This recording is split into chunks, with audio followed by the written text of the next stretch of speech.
Welcome to the very first episode of Personally, where we break down the hottest issues to you line by line.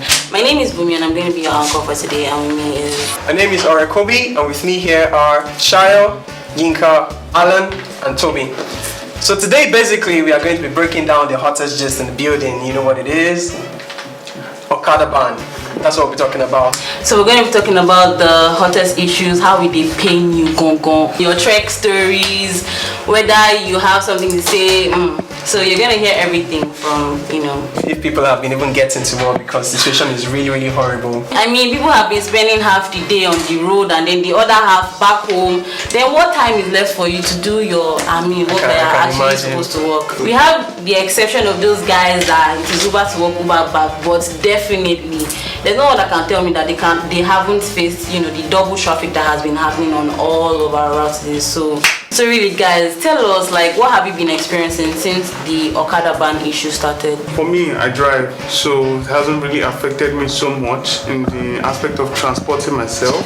But when we're talking about traffic, because more people would want to drive the cars, there has been an increase in traffic. So getting back home has been very terrible. Even getting here most of the time terrible. But then that's just my own angle. Nika, what do you have to say? I think the Okada banning is good. It's good for the environment. I mean, they would have brought up a solution before actually banning the Okadas and the KK. Because if they said they're going to bring out BRT buses and then we're implementing the plan afterwards, after you've banned it causes a chaos. The BRTs don't go to those places, and then if you go to a BRT station now, you see thousands of people on the line. The queues are always crazy. Well, I mean, when we say that they don't have a solution, in their defense, they will always say they've set up the LSMTF. Exactly. My own point is set up. There should have been a solution. If there is no solution, then don't start.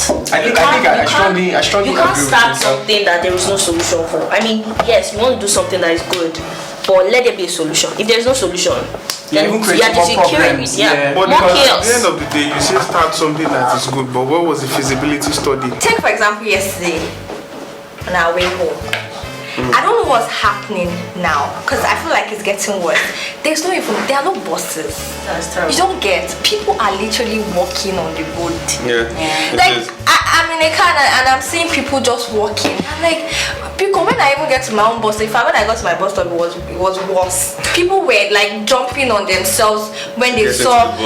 Not even buses. There were no buses. Oh, private cars. Private cars that wanted to take people. It was mad. It was like a madhouse. I just stood back. I was like, so how many hours are these people going to stand here? That's one. Two, if they don't even see any buses, imagine those people that are going to far place distance like Mowe or Ibafor, all those places. Because that's my route. Because I understand that you can walk from Martin Secretariat to Beggar at least. What happens when you get to Beggar? It's terrible. So I don't know what's going on with the. In fact. Okay. So question, my own is, why did Sonwolu say that during his own what's that thing? His campaign. That there will be an alignment between he and Okada guys and bus drivers and all those things.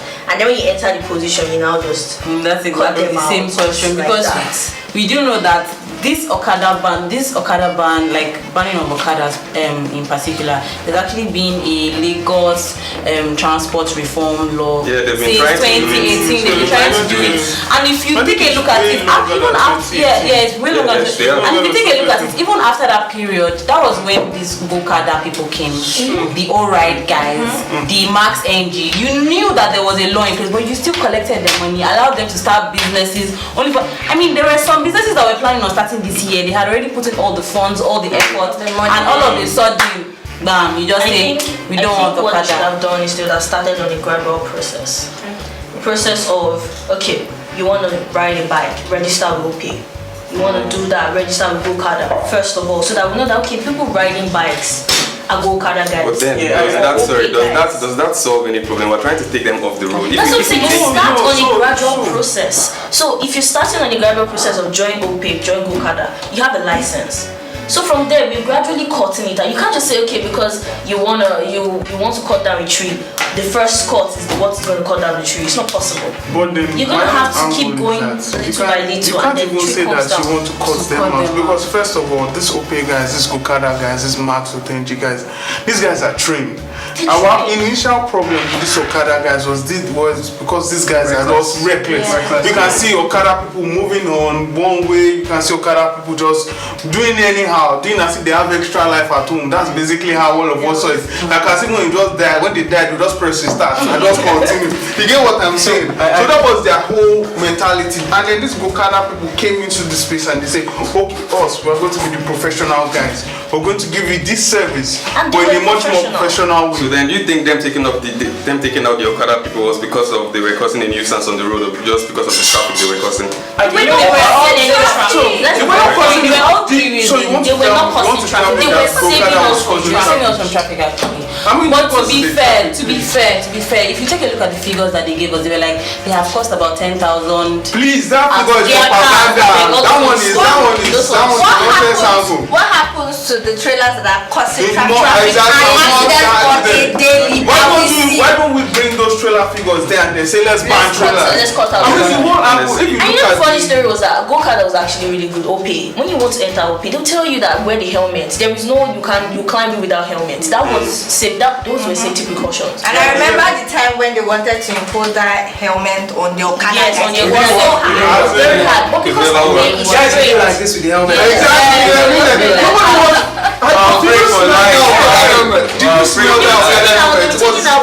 They were taking out both hygiene and what they call their safety precautions by giving you hairnets and all of those. So you get what I'm saying. So those guys are well regulated. There was a process. So, but even if they are regulated, do you think that there were actually no incidents or no accidents with these OP guys? Because if you hear the testimonies of some of these ones, they're like, those OP guys have they to their reckless. Sometimes they'll be racing. The funny story is that there is no way you can prevent accidents. It's not possible. No matter what, cars, trucks, lorries, even bicycle, there's no way you can prevent I strongly agree with Yinka. Accident. I feel like these guys should have been regulated rather than extricated. Yeah. I'll say this, if you are putting these guys at home, these guys are family men, these guys are hustlers. Yeah. What jobs do you want them to take off? Sorry, you find out that these guys will eventually resort to things like robbery, kidnapping, etc. to make a living. But what do you want them to do? Are we talking strictly about the Okada and OP guys? No, the Mara guys The bulk of the guys are their jobs. Let's jump out of Okada. Let's look at the Keke and Pep guys. Keke and Pep is like half and half. They are dangerous guys. Some of them are calm, but then they are reckless. Some Keke and Pep guys are reckless. They basically drive like they are driving Okada. They believe that they can squeeze into any space. So that one. So some Keke guys had issues, some did not. But on the Keke level now, do you think that there was a way to regulate Keke? Yes, I think so. So do you think you do right to hail for Keke, like you as a person, because you use those services more than I do? So do you think you actually open your phone and say, let me order this na Pep, and let me, Alan and Bumi enter the That's Pep and but together? I think for the Keke na Pep guys, I wouldn't say it's entirely wrong for them to ban them on like major roads, but why ban them in a place like GRA? What? But then, see, personally, I can give you reasons for banning them in small roads. Like take for instance my road now. So in my area there's a blind school and there's a deaf and dumb school, and there are times that this Keke na Pep drivers, because there was traffic on the main road, they passed through our road and they actually hit some deaf children. So these deaf children, we on our road, we have precautions for them. So we know that these guys, like these children, you cannot even just come close to them. They can't hear you. You can't be pressing on and they will react. And they come out en mass and they're just playing on the road. And the Keke guy just comes and just sees them and he cleared some of them and he ran away. And that was the end of the guy. That's sad, but that's its often because that child could have been hit by anything. True, and that's just area specific. Exactly. That's one area out specific. It's not just one. How would you see the way these Keke guys behave? They drive like they're driving Okada. The main point is whether we say Keke, we say bike.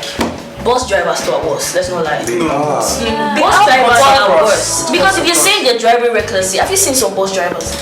You in the bus every day, stop, let me come down. But they are saying the larger numbers, the much larger numbers are with the other guys. Have you seen many bus drivers? Okay, I don't think you've experienced it very well before. When I'm coming, I'm so scared of entering the bus.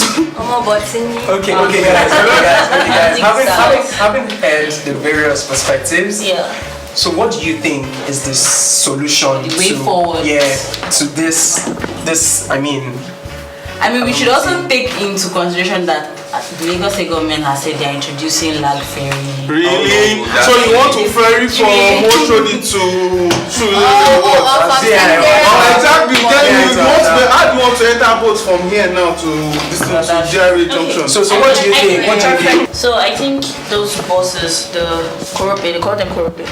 I think those ones too, they can solve the problem. I mean, they have a large number of them, and they probably those people they ban their Okada and their tricycles. You can actually put them on some of those buses and be like, okay, for the now, because the kidnapping is going to be horrible, man. Crime in general. Crime is walk at night, because now this Jerry naturally with Keke self it was Deserted. now imagine walking alone as a lady or scary. something. Even as a guy. Even as a guy, it's dangerous. A few weeks ago.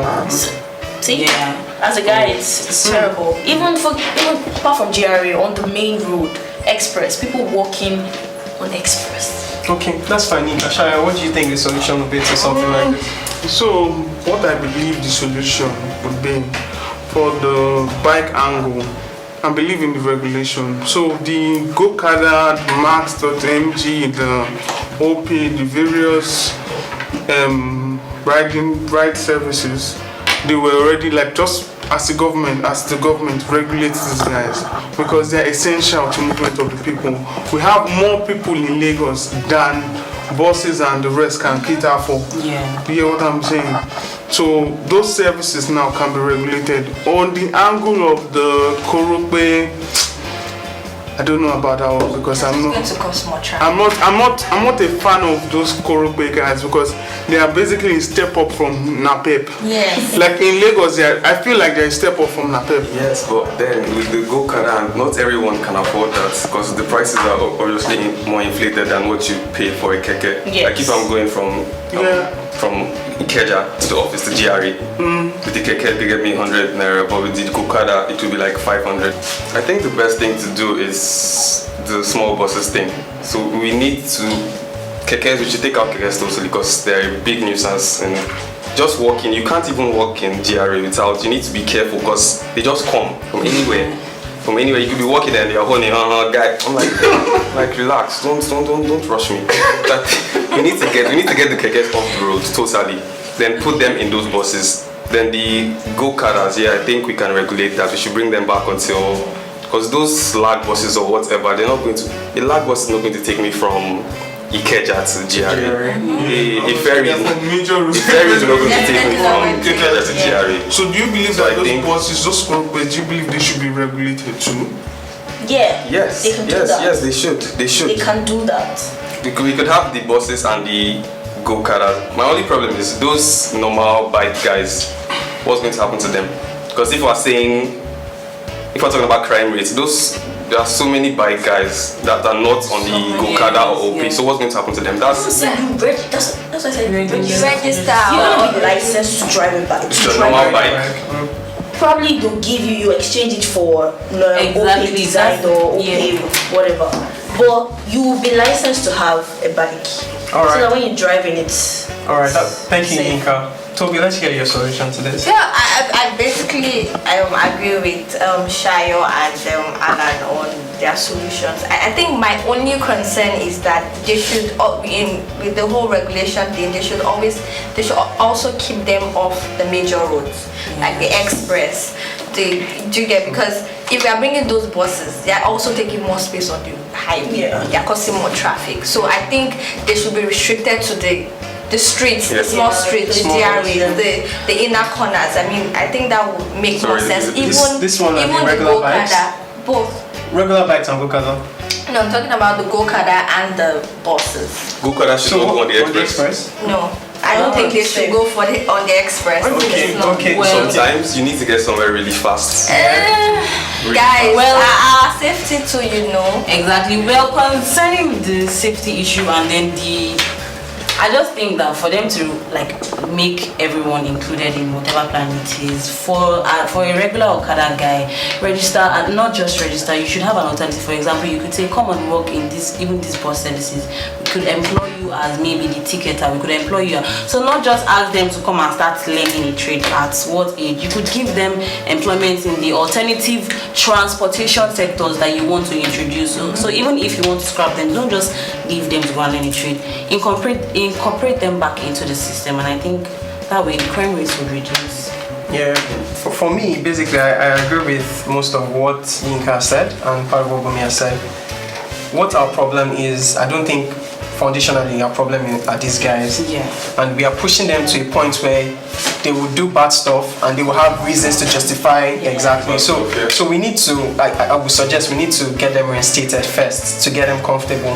And whatever plan we are making to regulate, you can then incorporate them into these plans. It's easier that way. But if we put them out of their jobs, I mean, without no. Next thing is, I mean, kidnapping rate is increasing, robbery rate is increasing, and we have no way. We will now be combating another problem because of one. I mean, I just think it's something that needs to be looked into. I just feel the foundation of this is no solution before actually solving the problem. That's the foundation of it all. If they had a solution, implement that solution first. Alright, thank you very much guys for staying with us on this episode of Personally. Let us know your opinions in the comment section down below, and also let us know what you want us to talk about in the next episode. Also, don't forget to follow us on all socials at Personally, and we'll catch you in the next episode. Thank you very much. Bye.